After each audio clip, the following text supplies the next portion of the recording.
hawa wana Jubilee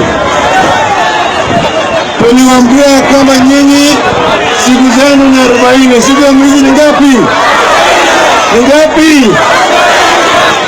Waliiba lakini walimwaga na miba.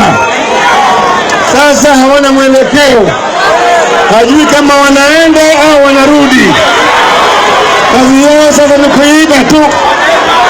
Kufanya nini? Kufanya nini? NYS waliingia hapa Kibira, alimega na mama wa Ikulu. Si mnakumbuka NYS? Mnakumbuka NYS?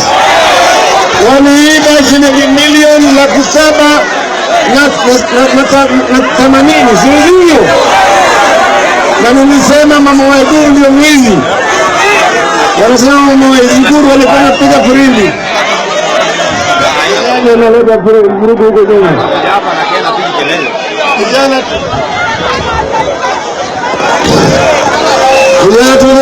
tuleni pale. Walisema ati mama wa Ikulu alikuwa anapiga firimbi. Nilisema mwizi alikuwa anapiga firimbi kulenga wengine.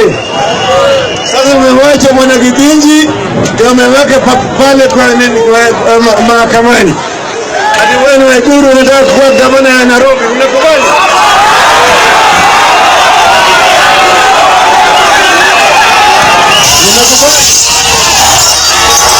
Unakubali? Nimwambia Bwana Uhuru Kenyatta ati kuna msemo wa kusema unionyesheni mimi na rafiki zako na mimi nitajua wewe. Nimwambia wewe ni mtu gani? Show me your friends and I will tell you who you are. Sasa marafiki wa Uhuru mwingine anaijua, mwingine ni Ruto. Unajua hawa watu sasa bado haya wakaenda kwa ngazi ya juu ya wizi. Eurobond. Unajua Eurobond ni mnyama gani? Eurobond ni ile wizi kubwa zaidi. Walienda kukopeta pesa kule ng'ambo na wakaibia hii huku ng'ambo hapo huku.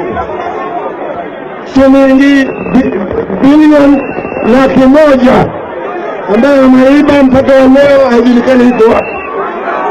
Kwa hivyo Jubilee wakati yake imekwisha. Sivyo? Jubilee waende wapi?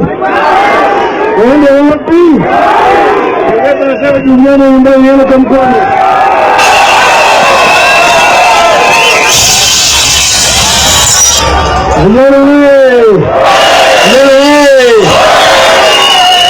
Sasa nataka kuita